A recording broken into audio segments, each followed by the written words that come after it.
Começando por aqui mais um Futebol Raiz, a coluna que eu tenho, que vai ao ar na Rádio Band News FM, sempre dando espaço para os profissionais do futebol. A gente não fala de jogador, não fala de técnico, mas fala de médico, massagista, nutricionista, enfim, todas as profissões ligadas ao futebol. E hoje eu vou ter a honra de conversar com o Cristonberg Silva. Ele é intérprete de Libras, que é a língua brasileira de sinais, e tem feito um trabalho que tem sido destaque no Fortaleza. Ele que tem traduzido justamente para Libras, para a linguagem brasileira de sinais, as entrevistas coletivas, e tem feito esse trabalho muito legal pelo Fortaleza. Então, Cris, muito obrigado por nos atender, para poder contar um pouco da sua história e do seu trabalho.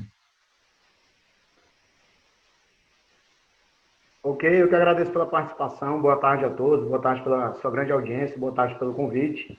E estamos aqui para a gente falar um pouco do nosso trabalho com relação a essa mediação contra a comunidade surda e contra a inclusão do surdo na área esportiva.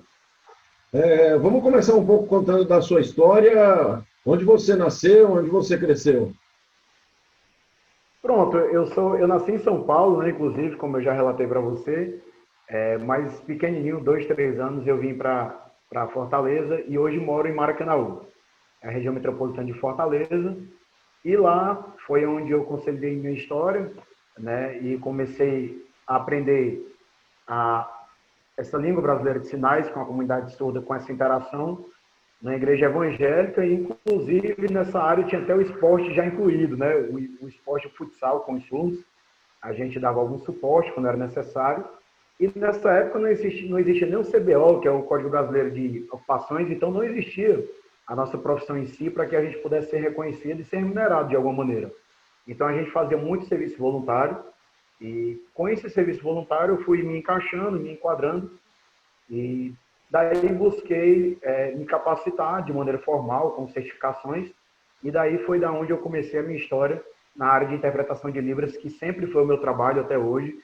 Atuo há 13 anos como intérprete de Libras. Sou funcionário público na Prefeitura Municipal de Maracanaú, mas, em destaque, eu sempre trabalhei na área da educação.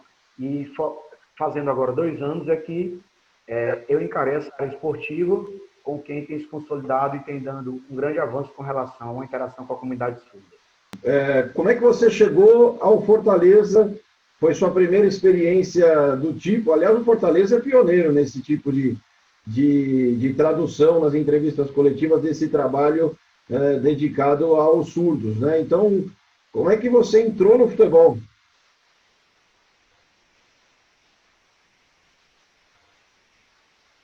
Como eu mencionei anteriormente, a PILCE, né, como a PILCE é a Associação dos Profissionais Intérpretes de Língua do Ceará, a gente tem um grupo do WhatsApp e foi colocado lá no grupo. Gostaria de solicitar um intérprete para uma coletiva na área de esporte, e colocou os requisitos, né? Gostaria muito de que fosse uma pessoa que tivesse conhecimento na área esportiva, ou que gostasse de esporte, para que pudesse fazer essa interpretação. E foi colocado lá que seria 1 hora, mais ou menos, uma live que seria transmitida pelo Facebook, ou pelo YouTube, e pela TV Leão também em si. Uhum. Então, prontidão, eu torcedor do Fortaleza, nato mesmo, sempre torci Fortaleza, é uma pergunta que todos me fazem, né? Mas eu sempre torci Fortaleza, e de prontidão eu aceitei. Né? Então, no primeiro contato que eu tive com a imprensa, inclusive foi no ano do centenário, em meados de novembro do ano de 2018, acredito que dia 18 de novembro, se não me falha a data. Né? Então, depois desse primeiro contato que eu tive com Fortaleza, a imprensa realmente, a divulgação da imprensa foi muito grande, a repercussão nas redes sociais. E com isso, ao término desse trabalho de 1 hora, né, queria até agradecer primeiramente a Deus e também na pessoa do Dr. Rolim Machado, ao qual me deu essa oportunidade, e ao final dessa coletiva ele me chamou e disse: olha, depois eu quero sentar e conversar com você, porque eu acho que esse trabalho é muito interessante e a gente vai se voltar também para a comunidade surda, até porque eles estão incluídos no esporte também, na área esportiva. Desde 2018, então, você vem fazendo esse trabalho sempre, acompanhando a equipe, o elenco, a comissão técnica? Sim, desde 2018, que era o ano do centenário, a gente estava fazendo, convidando algumas pessoas que jogaram anteriormente no clube, e estava homenageando, então a gente começou com esse projeto, e daí em diante, quando a gente formalizou realmente o contrato com o Fortaleza, eu fiquei atuando nas coletivas, diariamente, e também pós-jogo, com a coletiva com ou os jogadores ou com o técnico Rogério Ceni. Né? Nas viagens por fora,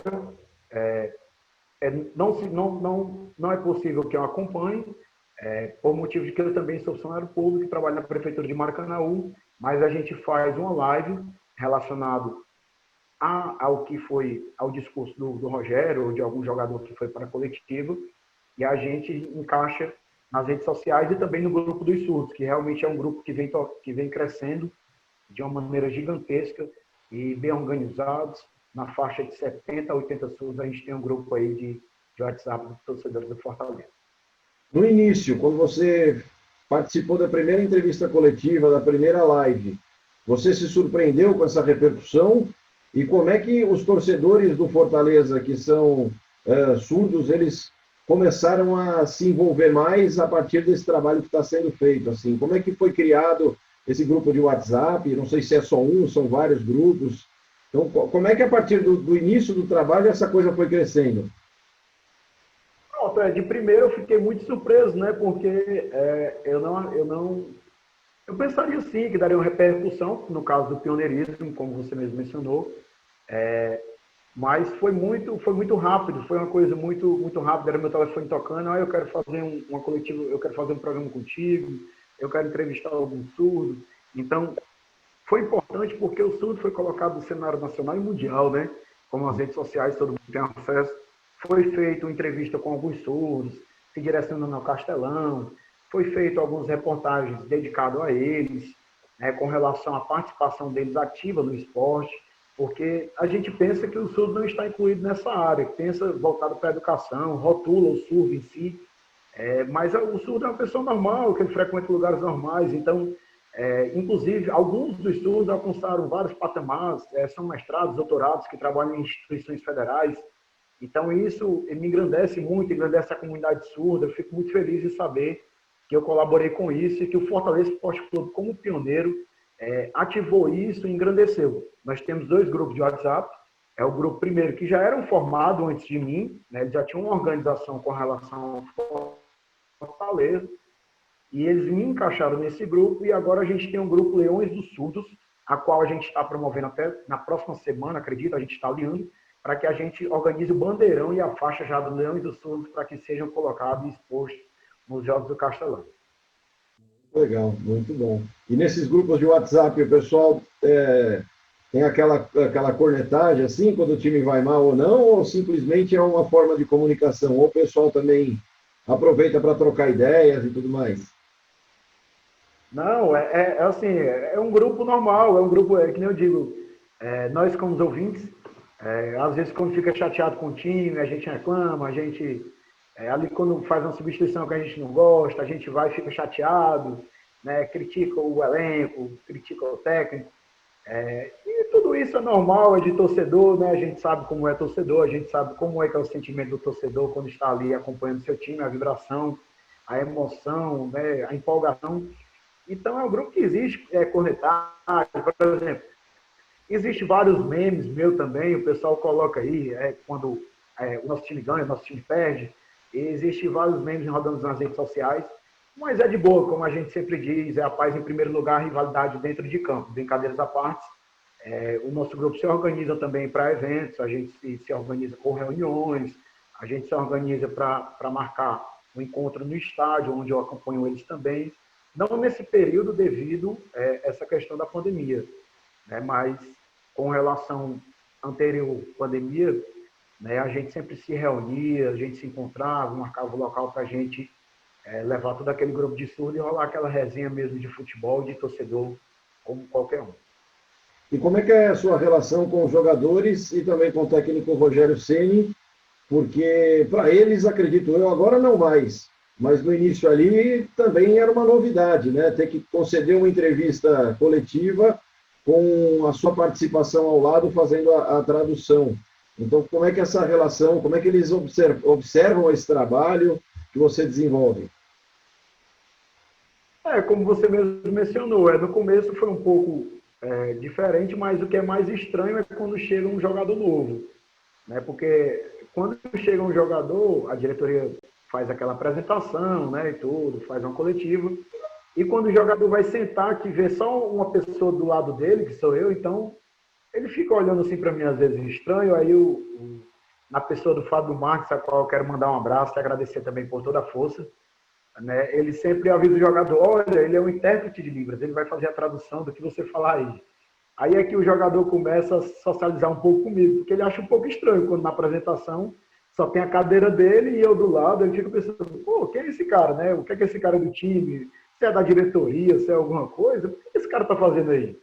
Então, é um pouco, ele se assusta um pouco, mas no decorrer dos dias, né, a gente vai se encontrando nos momentos de refeições, ali fora campo também, momento de interação. Então, agradeço a todos os jogadores hoje que compõem o elenco do Fortaleza, que a gente tem uma amizade, aquela resenha, somos muito amigos, todos colaboram com o nosso trabalho também, né, e essa interatividade é muito importante para que nosso trabalho tenha isso. Para encerrar, é curiosidade, eu acho que muita gente tem. Você mesmo citou da linguagem específica, né? Você poderia mostrar para a gente algumas, como é que você faz, alguns dos sinais específicos do futebol, gol, campo, jogador, enfim, as coisas mais comuns que você utiliza no seu trabalho, mostrar para a gente os sinais. Pronto. O primeiro que eu vou fazer seria, no caso, o nosso grande ídolo, que é o Rogério Ceni, né? O R, a letra R, e o C, a gente junta os dois aqui, ó, e faz aqui, porque no caso, assim é sinal de técnico. Então a gente fez uma adaptação do R e do C, que seria o Rogério Ceni. Então a gente bate aqui no sinal de técnico, que seria o sinal dele. Né? Outro sinal também que a gente usa, como você disse, é o campo, que seria as traves, né? Aqui, as traves, o campo. E o jogador seria assim, né? Seria o jogador. E temos também o goleiro, né? Aí temos o gol, né? Sim. E o torcedor também, né? A bola? E os sinais que a gente vê. Qual seria que você perguntou? Não ouvi. Bola. Bola. A gente faz o exemplo. Escanteio. A bola veio aqui, a trave está aqui, então é o escanteio. Né? Foi uma falta. Está aqui os 4 jogadores na falta, na barreira, e a bola passou e foi gol. Pode comemorar, torcedor do Leão.